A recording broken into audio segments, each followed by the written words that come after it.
Welcome into the Wiltfong Whiparound with Steve Wiltfong. Today's Monday, January 6th, and we are back at it talking recruiting like we always do. Now, we're going to talk, we got a big show today because we're going to talk a little transfer portal buzz.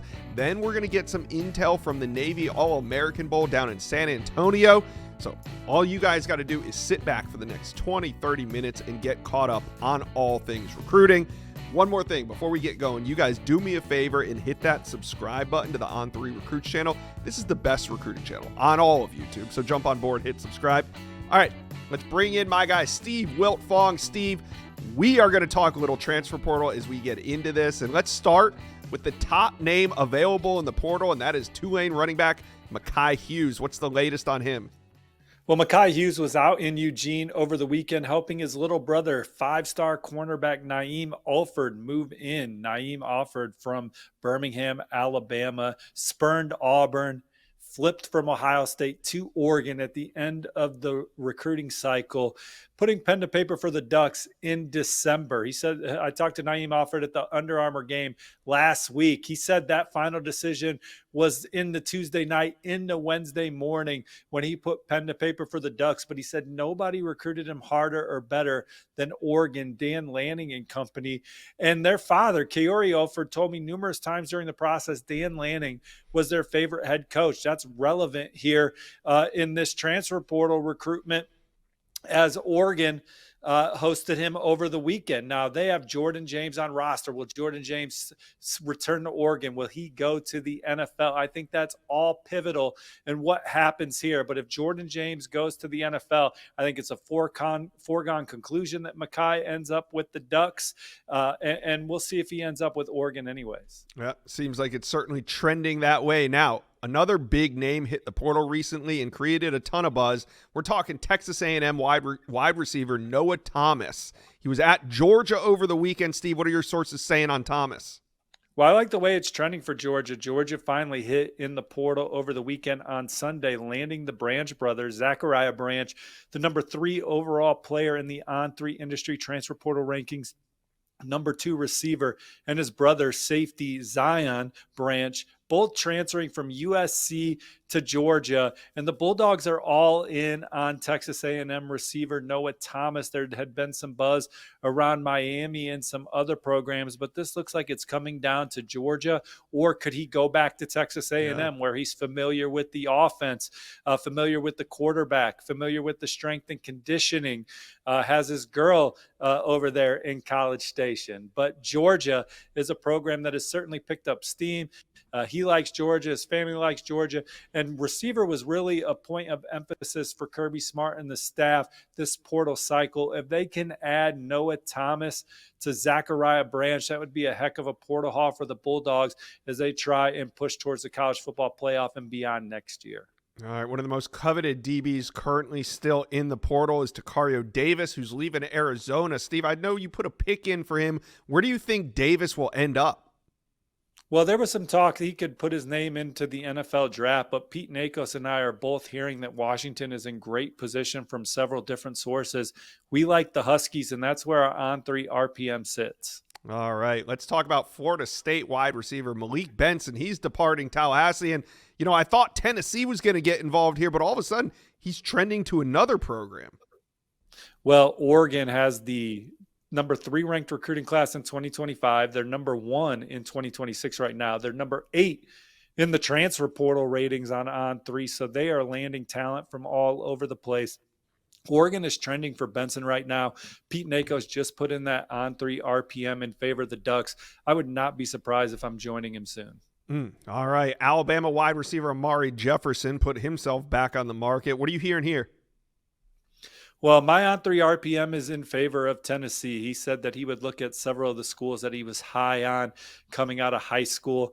Tennessee certainly in there, Miami, to name a couple of the others. But the Vols are looking for some depth in their receiver room. The intel favored Tennessee as soon as he went in the portal, and I haven't heard any different as of Monday morning. All right, let's one more prospect I want to talk about. Purdue defensive lineman Jeffrey Mba. Now, originally signed with Auburn out of high school, transferred to Purdue. Now he's back in the portal. What are you hearing? I like where Auburn stands for Jeffrey, and I logged an on-3 RPM in favor of the Tigers this morning alongside Pete Nakos. Auburn is the number 6 transfer portal class in the country. Defensive line, a point of emphasis. They'd love to add Jeffrey back to the fold, and I think they will.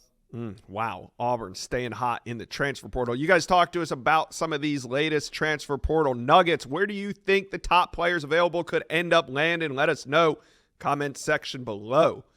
All right, Steve, let's talk a little intel coming out of the Navy All-American game, which is going to be played down in San Antonio in a couple of days. Let's start at the top with the number 1 linebacker in America, Tyler Atkinson. He was just in Nashville about a week ago. Now he's down in San Antonio. What is Tyler Atkinson thinking when it comes to recruiting?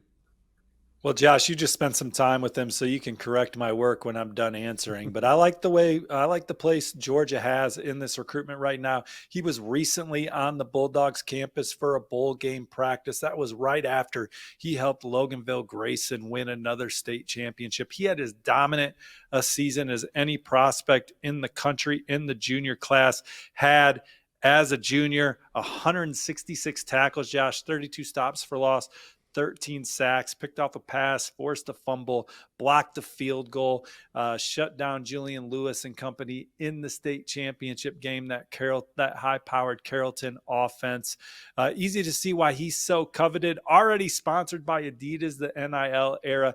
Adidas, one of the major sponsors of the Navy All-American Bowl, so no question, he is one of the faces of the bowl game this week. He is one of the most coveted players in the country, regardless of position. Kirby Smart, Glenn Schumann, and company have built a great relationship with him. He loves the fit in the defense, loves the way they practice, proximity to home. He is a major priority for the Bulldogs. They are the one to beat. Ohio State, Auburn, some of the other programs he's been to a lot. Texas A&M, Texas, Clemson in the middle of it, Alabama. He really wants to get out to Oregon. So we'll see if Oregon can make a move for Tyler Atkinson. But right now, I like where Georgia stands in this recruitment. All right, Steve, there's going to be a couple announcements for the 2025 class. So let's hit on some of those, and we'll start with McKay Madsen. Yeah, Oregon's got the number 3 recruiting class in the country in 2025. I think that they have the number 4 class in the country right now in 2025. I think they're going to add McKay Madsen to it. BYU, UCLA, a couple of his other favorites, but he took his official visit to Oregon in December. He was in Eugene for Oregon's victory over Ohio State during the fall, and he earned his offer in camp during the summer. He's always blown away by each experience he's had at Oregon. I think he's trending towards the Ducks. He's going to go on a mission, so he's not exactly a recruit in the 2025 class, but Dan Lanning and company would love to have him, loved him in camp, and they're trending to add his commitment. All right, wide receiver Cameron Sparks out of Chattanooga, Tennessee, is going to make his final decision at the game. What are you hearing? Yeah, Chad Simmons led the charge on this recruitment. He has an on-3 RPM in favor of the Hokies. I joined him soon after talking to sources. Virginia Tech has the nation's number 38 recruiting class. I like for Brent Pry and company to go into SEC country and beat Arkansas in Mississippi State. There's going to be 2 2026 decisions at the game. On 300 running back Sean Alston is going to make an early decision. Steve, what's the buzz around Alston? USC, the Trojans have on 3's number 2 ranked recruiting class early in the 2026 cycle. Sean Alston took a visit out to the Trojans campus in November. It blew him away. He loves the feel, the culture, the offense, the fit. He's been high on other programs like Penn State and Wisconsin, but I like the way this one is shaping up for USC as Lincoln Riley and company battle for that number 1 ranked recruiting class in 2026. USC finishing the season with that big comeback over Texas A&M. I think it really will propel them on the recruiting trail here in the new year. All right, Cameron Sparks' teammate at the Chattanooga Baylor School is Gabriel Osenda. He's an offensive tackle in the 2026 class, and he's ready to make his decision. Steve, you got a favorite here? Yeah, he's quickly emerged as one of the favorites for several SEC programs. Florida and Tennessee are 2 that he likes a whole lot. And my on 3 RPM is on the Vols. Tennessee is the number 3 ranked recruiting class early in the 2026 cycle. They just landed explosive receiver Tyron Evans on Sunday, adding him to a class that includes one of the top quarterbacks in the country, Faison Brandon. I think they'll add one of their favorite offensive tackles this weekend in Osenda. All right, Steve, let's hit on some more intel from the 2026 class, some big names that are participating in the Navy All-American game. Let's start with wide receiver Jabari Brady, on 300 prospect from Monarch High School in Florida. What's the latest on him? Well, talking to some sources with knowledge of the recruitment and then talking to Jabari late last week, there is buzz around Miami that the Hurricanes could be tough to beat for the local product, but there is plenty of competition. Two schools I have a keen eye on are Ohio State and Oregon. He's loved his experiences on both campuses. Plays for the South Florida Express 7-on-7 team where Jeremiah Smith and Brandon Innes starred. They're obviously both up at Ohio State having great experiences. Yeah. He loves Brian Hartline in the offense, thinks the best players play. Oregon, same thing, had a great visit out to Eugene, really feels the culture around the program, felt welcomed, has already built a good relationship with Junior Adams and Dan Lanning over there. Then you have Florida, Josh. That's probably Miami's biggest in-state competition. The way Florida finished on the field and on the trail, you don't sleep on the Gators. He wants to visit Miami and Florida in the near future. All right, let's head to the state of Georgia where we got two stud wide receivers who are teammates, Aaron Gregory and Devin Carter at Douglas County. What's the latest on their recruitments? Yeah, well, Aaron Gregory gave a commitment to Texas A&M during the season, and he says he's locked in with the Aggies, but there are still several schools recruiting him that he's having dialogue with: Miami, Tennessee, Florida State, to name a few others. Texas A&M is the number 5 class in the country right now.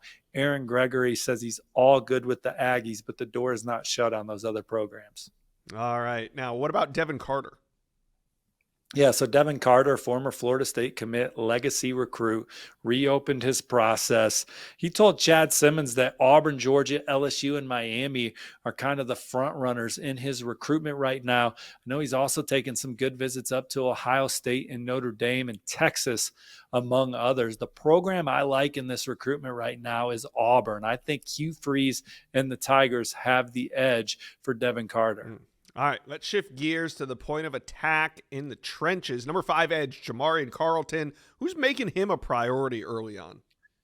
Well, he's one of the top players in the Lone Star State, so certainly Texas and Texas A&M are doing all they can to keep Jamarian home. He always has great visits to the Aggies campus, loves the coaches. And then with Texas, defensive coordinator Pete Kwiatkowski, he loves watching film with him, talking with him, and likes the play style at Texas. So those are two programs that are certainly in the running for him. Kansas State, Ohio State, USC, some of the others that he has great relationships with that are high on his list.